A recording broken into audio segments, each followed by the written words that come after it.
행복학교 다니면서 조금씩 좋아지고 있다는 걸 느낍니다만 아직 일상에서 짜증과 화가 올라옵니다. 아버지는 어머니를 폭행하는 걸 어릴 때부터 보고 자랐습니다.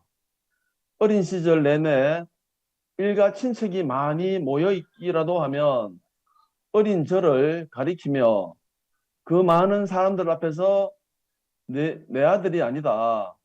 너 아버지한테 가라고 고함을 질러. 그럴 때마다 어린 저는 심장이 뛰고 옷이 젖을 만큼 긴장의 트라우마로 남아 있습니다.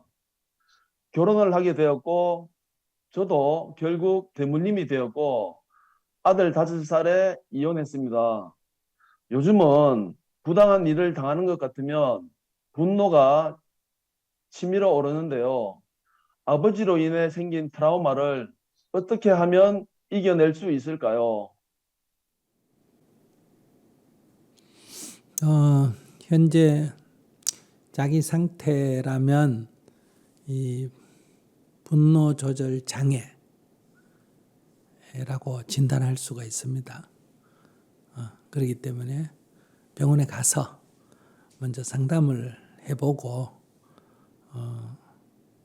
의사의 진찰에 따른 치료가 좀 필요하다. 이 분노 조절이 안 되는 장애를 잊게 되면 의도하고 관계없이 화가 갑자기 뚜껑 열린다 이런 사람 있지 않습니까? 그죠? 팍 열리면서 눈에 뵈는 게 없어져요. 왜 화가 나면 눈에 뵈는 게 없다 이러잖아요. 그렇게 해서 폭행을 할 수도 있고 해놓고는 후회하지만 폭행을 할 수도 있고 물건을 부술 수도 있고 막 자기 분에 자기가 못 이겨가 기절해 버릴 수도 있고 여러 가지 문제가 생긴다. 가끔 보면 왜 뭐 이렇게 자꾸 자기처럼 분노 이런 게 안 되니까 부인이 이혼해버리고 그래도 남편이 가서 만나자 했는데 안 만나주고 하니까 나중에 칼을 가져가서 막 부인도 죽이고 장모도 죽이고 이런 일이 생기잖아요. 그 다음에 또 적금 금지 명령을 내리니까 막 가가지고 또 죽이는 사건도 얼마 전에 나오잖아요. 우리가 볼 때는 진짜 나쁜 놈이다 하지만은 대부분 다 정신장애입니다. 그 사람들이 사람이 어떻게 그렇게 나쁘게 되기가 어렵습니다. 이게 자기 컨트롤이 안 되기 때문에 이런 일이 발생을 하거든요. 그러니까 치료를 받아야 된다. 치료를 안 받으면 이게 자기가 예기치 못하는 재앙을 첫째 초래하게 된다. 그럼 아버지, 자식 이런 거 생각할 필요 없고 우선 나부터 살아야 되잖아. 그죠? 나부터 살아야 된다. 이미 그 아버지의 그런 성질이 분노 조절 장애가 자기한테 전염병처럼 전이돼서 자기화됐고 또 그것이 또 아이에게 전이가 돼가지고 어때요? 아이도 그런 요소를 가지고 있다. 그래서 이거를 그 옛날에 뭐라 그래요? 그거 그 집 내리기다. 사투리로 그래 말해요. 그 집 내리기다. 그 집 집안에 이거 마치 유전병처럼 성질이 그렇게 내리가거든요. 그래서 이건 어릴 때 형성된 자아가 형성되는 3살 시기에 또는 유치원이나 초등학교 수준의 어린 시기에 주로 이런 영향을 받게 되면 그것이 자기화돼 버립니다. 이성적으로는 나쁘다 해도 이게 이미 습관이 돼 버렸다는 얘기예요. 자기화돼 버려서 무의식화돼 가지고 자기 컨트롤이 잘 안 된다. 그래서 첫째 치료를 받아야 된다. 자기 정도면 이미 치료를 좀 받아야 돼요. 그 제가 가끔 법문할 때 막 화를 못 참는다 이러면 화 한 번 낼 때마다 3000배 절을 하시오. 안 그러면 화 한 번 낼 때마다 전기 충격기를 사가 지지세요. 뭐 이런 얘기를 하잖아요. 그럼 일반적으로 들으면 와 스님이 너무 지독하다 이럴지 모르지만은 그거 왜 그렇게 하느냐 하면 내가 이렇게 성질대로 함으로 해서 앞으로 다가올 재앙 그 과보가 지금 당장 안 오니까 이게 반복되거든요. 그게 마치 전기 충격기로 콱 지대듯이 내가 이렇게 하면 즉시 과부가 콱 오거나 한번 화내면 삼천배 법당에 가서 절을 해야 될 만큼 고통이 따르면 무의식 세계에서 조절이 되는 거예요. 야, 나한테 엄청난 손해구나 이게. 이렇게 해야 이게 도저히 의지로 각오하고 결심해서는 안 돼요. 그래서 이제 그런 처방을 내리는데 그것도 분노 조절 장애라고 하는 병 진단을 받는 수준은 그래 해도 안 돼요. 치료부터 먼저 받아야 돼, 이 사람. 그래서 자기는 일단 병원에 가서 성격이 좀 급하거나 화를 잘 내는 수준, 정신적인 질환이라고까지 할 수 없는 수준이다 하면 이제 두 번째로 자기가 전기 충격기를 가지고 자기 한번 화낼 때마다 짖어서 까불어치든지 화하면 낼 때마다 삼천배를 하든지 이렇게 해가 아주 정말 죽을 각오를 결심해서 자기를 변화시켜야 되는데 자기는 지금 그보다 더 중증이기 때문에 그렇게 하면 안 된다. 자기는 우선 치료부터 먼저 받아야 된다. 이런 얘기예요. 치료를 받고 또 그 다음에 이렇게 수행을 하고 이렇게 해서 이게 어느 정도 개선이 되면 첫째 자기한테 좋죠. 그 두 번째는 어떠냐 하면 자기가 이게 개선이 되면 아버지의 대를 끊지 않습니까? 그죠? 아버지께 나한테 지금 넘어왔는데 내가 지금 바뀜으로 해서 부모로부터 내려오는 대를 끊어버린단 말이에요. 두 번째, 내가 이렇게 되니까 내 아들이 비록 과거에 그런 내리기 때문에 그런 정신질환을 앓는다 하더라도 내가 치유된 경험을 해야 아이에게도 가능성이 열리잖아요. 내가 지금 이게 안 되는데 애 보고 니는 그래 하지 마라. 애가 지 조절이 이것도 안 된단 말이에요. 자기 조절이 안 된다 이 말이에요. 그래서 먼저 자식 걱정하지 말고 나부터 먼저 치료를 해가 내가 개선이 돼야 아빠도 이런 고통을 겪었는데 이거 되더라.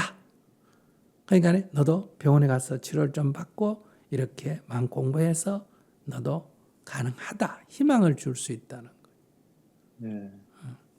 그런 면에서 우선은 부모 원망도 하지 말고 자식 걱정도 하지 말고 자기부터 먼저 살아야 된다.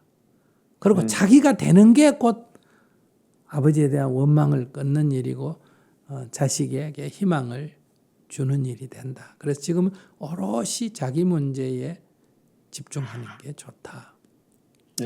그리고 뭐 이혼을 했느니 이런 거 지금 별로 중요 안 하다. 그런 거 중요 안 하고 우선 자기가 이게 극복이 되면 혼자 살아도 좋고 또 이게 극복이 되면 다시 재혼을 할 수도 있고 또 이게 진짜 극복이 되면 전 부인하고 재결합할 수도 있고 많은 가능성이 열리게 되는데 그러니까 그렇게 될 수 있는 구체적인 변화는 안 하고 그냥 어떻게 했으면 좋겠다 걱정만 한다고 아무런 일도 일어나지 않는다. 첫째 병원, 두 번째 이 행복학교에서 맘 나누기 하면서 다른 사람들이 변해가는 모습을 보면서 자기도 희망을 갖고 그래서 어느 정도 약을 가지고 치료를 한 위에 뭐 나중에 한번 화낼 때마다 1000배 절을 하든 3000배 절을 하든 전기 충격을 갖고 지지든 그거는 이제 그 다음 단계에서 자기 변화를 위해서 자기가 각오하고 한번 해본다. 이런 과정을 거치는 게 좋습니다. 네, 선생님. 선생님, 그리고 저희 모친, 아버지는 돌아가셨지만 모친을 이제 좀 제가 코로나 오기 전에 유럽 배낭여행으로 혼자 이제 자유여행으로 한번 모신다고 이제 모셨는데 비행기 좌석 바로 옆에 있는 모친의 모습을 내가 가만히 보고 있으니까 갑자기 아무 그것 없는 모친을 보고 온몸이 확 젖어버리고는 내 몸이 다 젖더라고요.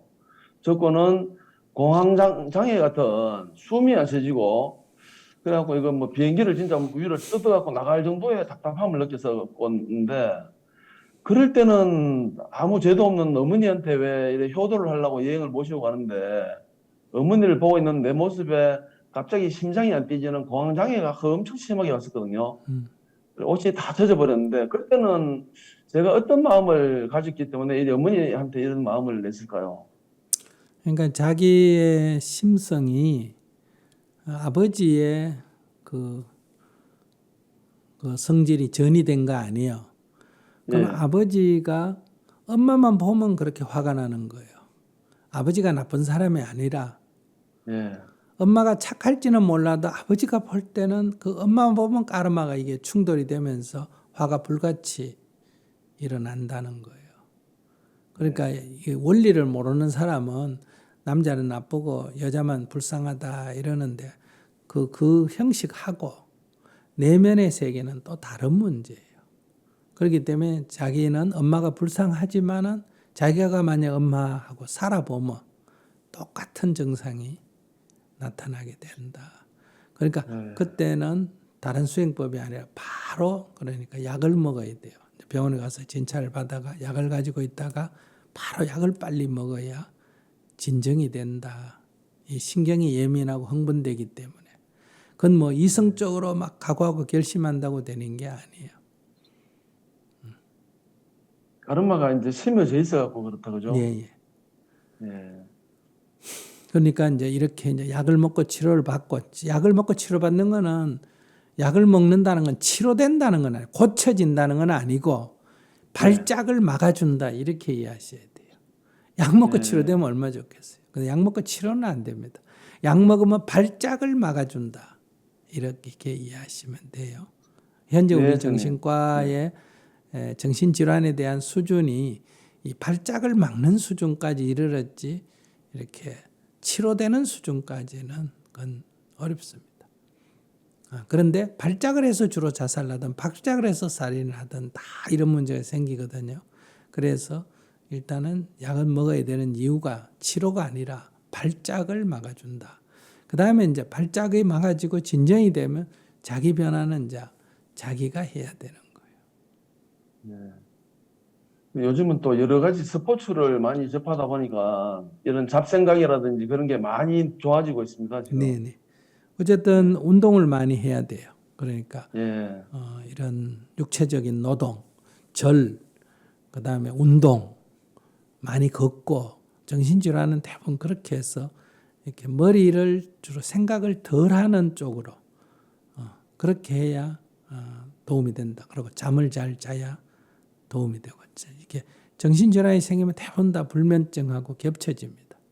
그래서 정신질환이 있는 사람 밤에 잠을 못 자고 늘 이렇게 잠이 안 오고 새벽 되면 이제 자고 낮에 자고 이런 현상이 생기거든. 오늘 가르침 잘 알아듣고 앞으로 그런 행실로 잘 옮기도록 하겠습니다, 선생님. 그 각오하고 결심한다가 안 돼요. 병원에 가서 일단 예, 진찰 받고 그 의사의 전문가의 좀 조언을 듣고 치료를 좀 받으시기 바랍니다. 네, 선생님 꼭 네. 한번 가보도록 하겠습니다. 네. 예, 아버지께서 전이된 트라우마를 병원에서 꼭 고치도록 하겠습니다. 그리고 저로 인해 이혼했는 아들 5살이 이제 20살이 되었습니다. 이제 이 애한테 제가 어떻게 이제 만나볼 수 있을까요? 자기 병부터 고치고. 예, 예. 그래서 내 아들 걱정하지 말고 자기 병부터 먼저 고쳐놓고 그 다음에 걱정하세요. 네, 스님 잘하겠습니다, 스님. 네.